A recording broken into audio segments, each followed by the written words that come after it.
Hello everyone, this is Dr. Sanket Pisat and this is a very short video presentation, an unedited video presentation of a hysteroscopic lateral metroplasty using hysteroscopic scissors.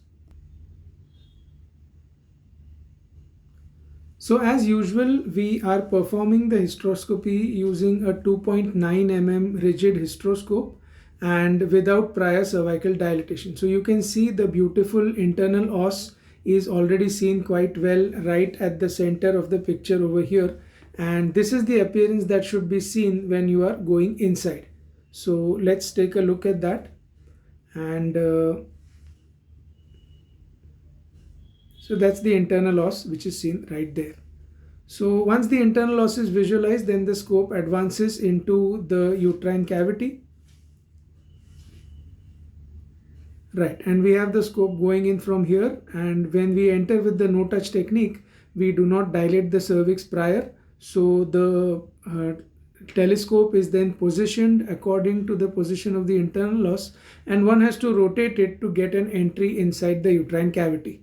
More on that technique of correct entry into the uterine cavity, we will deal with that on some other day. But the topic for focus today is only hysteroscopic lateral metroplasty. So you can see that the telescope is slowly moving inside and the walls are moving apart because of the pressure of the distending saline. And like I said, this is an unedited video, so there may be some unnecessary frames also. So as I confirm the position of the internal os slowly, now I am at a position where I can see the internal os very well, and I have aligned the telescope correctly in order to aid my entry inside the cavity. So with a gentle push and with adequate distension pressure, we are now entering inside the uterine cavity, and now here I am inside the cavity. So when I go inside, the first thing I'm going to take an assessment of the entire cavity. I try not to raise the endometrium too much with my telescope, but some endometrium does get raised anyway. So I'm turning the light cable to one side. You can see that the notch of the light cable, so this notch which is seen, this is there on the right hand side of the screen, and I am able to visualize this ostium, and this is the patient's right ostium which is seen on the left of the screen. The same two things will be seen to be turning around when we visualize the ostium on the other side.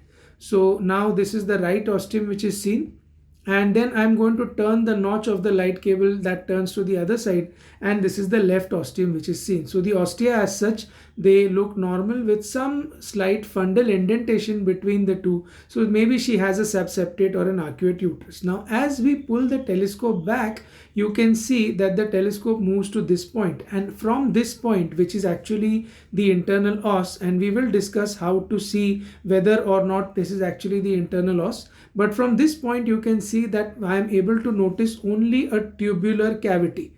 I am able to notice only that there is a slightly tubular cavity, but there is no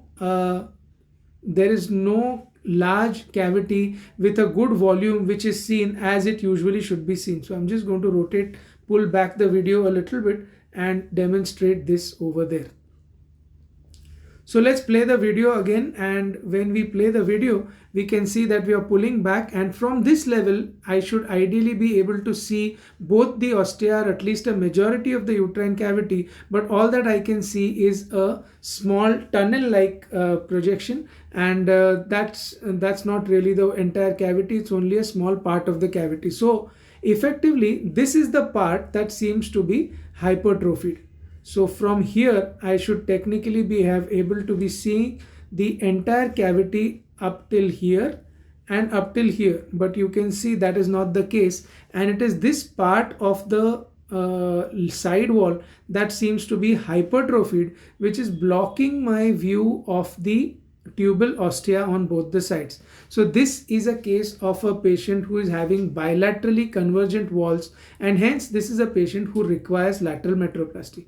Now as we discussed in the prior YouTube video on the channel in the endo-gyne training group, and incidentally those of you who are not there on the group, I'd request you to join the group and take part in our day-to-day discussions on endogynetraining.com, where we discuss matters of day-to-day significance as far as gyne endoscopy is concerned, and practical problems also.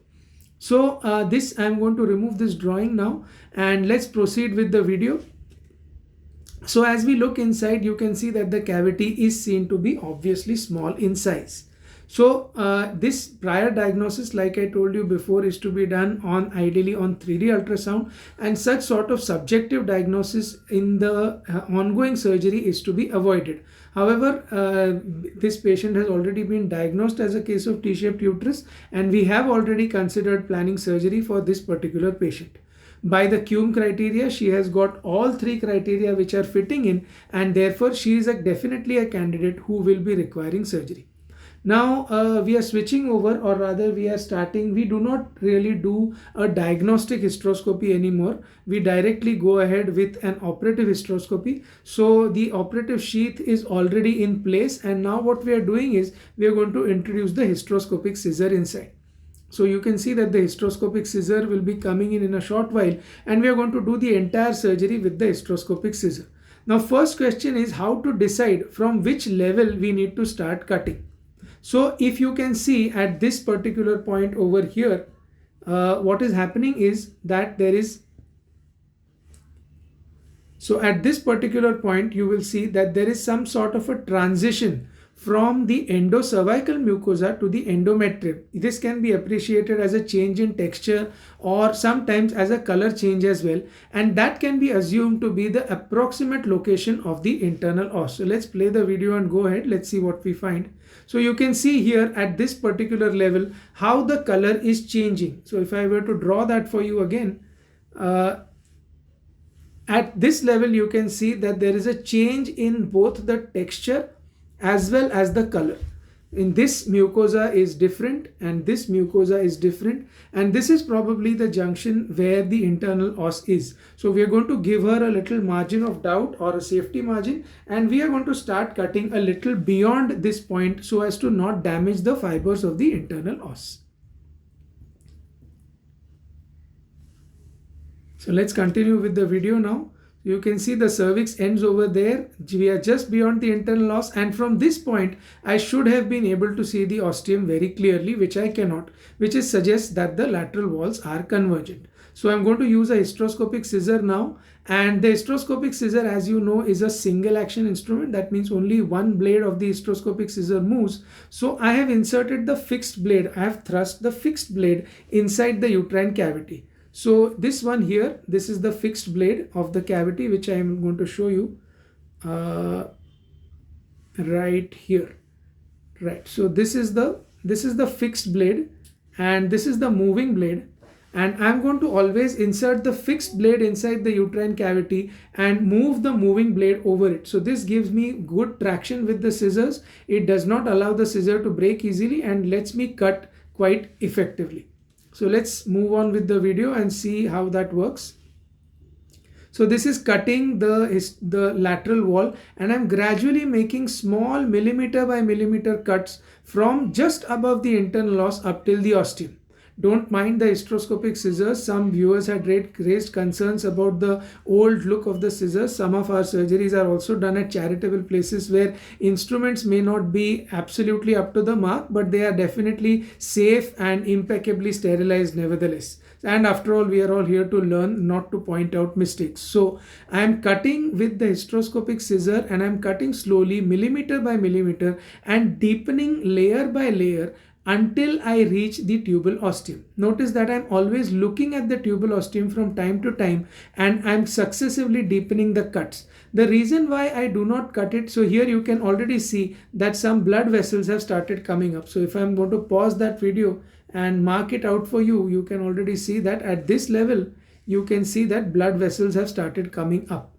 And this is the level then that we are interested in, and where we are going to stop the cut. So two markers are there. One is the appearance of blood vessels, and the other one is the appearance of the look of a adequate and spacious cavity which we get when we do the surgery. So here small millimeter by millimeter cuts are taken, and I'm trying to position the cut in the line of the tubal ostium so that my cut doesn't go too much anteriorly or too much posteriorly. And can you see here now, this is the separation that has been achieved till now. Whether it is sufficient or not, that we will see in a while, but you can see that this is the separation that has been achieved. So this is one wall that has been cut and this is the other wall, and this much is the amount of separation that I have been able to achieve till now. So let's go ahead with that and see what happens. So as we play the video, you can see one side may not be completely done. I may trim it a little more. But now when you compare the two sides, you can see the difference, and you can see how the ostium is approximately visible from this side. This is the ostium and this is visible from this side, but there is no ostium visible on this side, which is hidden behind this wall, and therefore this is the wedge of tissue that needs to be cut out if we are going to see the ostium, and that will result in the cavity becoming exactly spacious and good enough for us in order to call it a proper surgery. So let's progress with the video. Now I'm turning to the other side and I'm going to cut again on this side as well, using the same marker of the cutting just beyond the internal os. Again, I turn my hand around and thrust the fixed blade of the scissor into the cavity, and I continue to do the cutting. Again, I keep looking at the position of the tubal ostium, and looking at the position of the tubal ostium, I continue to cut, making sure that the cut does not go too much anteriorly or too much posteriorly. The thrust has to be gentle because the hysteroscopic scissor is a fine instrument, and this is a little difficult to do as compared to polypectomy or septal incision, because the line of cut or the tissue to be cut is in line with the hysteroscopic scissors rather than perpendicular. However, some people are of the opinion that only a Collins knife with electricity is good enough for the job, and with a scissor you cannot do this job well. But I personally differ in this matter. I think you can do an excellent lateral metroplasty with the hysteroscopic scissor as well, as it is being done now, and you can see that good amount of tissue has been opening up. Now I'm changing the line of cut just a little bit because I think there's a lot of hypertrophy on the wall, and the objective of the surgery is to get more space inside. So I keep cutting and enlarging the two lateral walls. So here the patient's right side is also being cut, and we are deepening the cut slowly and steadily. Do not try to cut too deep at one single sitting, because that might damage the hysteroscopic scissor, and if you hit a blood vessel, then the whole thing will fill up with blood and you will not be able to do a proper surgery. So I have slightly changed the line of cut, and here you can see that I have reached almost up till the ostium on the other side as well. So now maybe I will take a look back and see if the cavity is spacious. It seems to be better than before, and already I am able to see the two ostia. You can see them very clearly in one single line, okay, or in one single view. I am able to see both the tubal ostia. So that is already a good sized and spacious cavity which has been obtained. Now what I am doing is this extra bit of tissue, this seems to be more, and therefore I am going to cut this tissue out using a hysteroscopic scissor. Otherwise this hypertrophied lateral wall tissue is going to keep projecting into the uterine cavity and may act as a foreign body. We do the same thing for very large septa which have got a fibrous element, is that we cut out that part of the septum, or we also cut out the part of the synovial band when such a band is seen inside, rather than leave it hanging inside the uterine cavity. Notice that all septa do not require this, and sometimes just incision of the septum is enough to incorporate the two edges inside the walls of the uterine cavity. So here we are taking the incision, and there is a slight amount of septal indentation or fundal indentation as well. So that also we are going to do with the hysteroscopic scissor. It is very important to have a good pair of sharp hysteroscopic scissors. Here I am using a simple Indian hysteroscopic scissor which is extremely economical but does the job very well. So I am cutting, and the septum is also being cut so that the two ostia are nearly in line with each other. Here be sure not to overcorrect the fundus and cut only up till a point where you can see a slightly arcuate fundus, but not a completely inward dipping fundus, which would suggest that you have overcut, and we do not really need to make the fundus flat in between the two ostia to call it a good job. So this much I believe is sufficient. I think I'm just going to make take a few more snips, and then I'm going to look back and see whether the uterine cavity overall seems adequate or not. And after doing a few cases, you realize that yes, this does look like now a very good and spacious uterine cavity. Both the ostia are also seen extremely clearly now in this view. So if I were to mark those out for you, you can see one ostium is seen clearly here, one ostium is seen clearly over here, and earlier the cavity, which was just looking like a tunnel shape and nothing else was seen, is now seen very clearly with both ostia and an adequate good sized uterine cavity which is obtained. So I think this is more or less the end of the surgery and nothing more needs to be done. We are going to give her adhesion prevention. So we are going to have a separate video discussing adhesion prevention in hysteroscopy, but this is all for now. And if you like the video, please click on the icon above to subscribe to our channel and to keep receiving more such updates. Thank you, and please do join the group on endogynetraining.com if you wish to participate in the daily discussions. Thank you so much.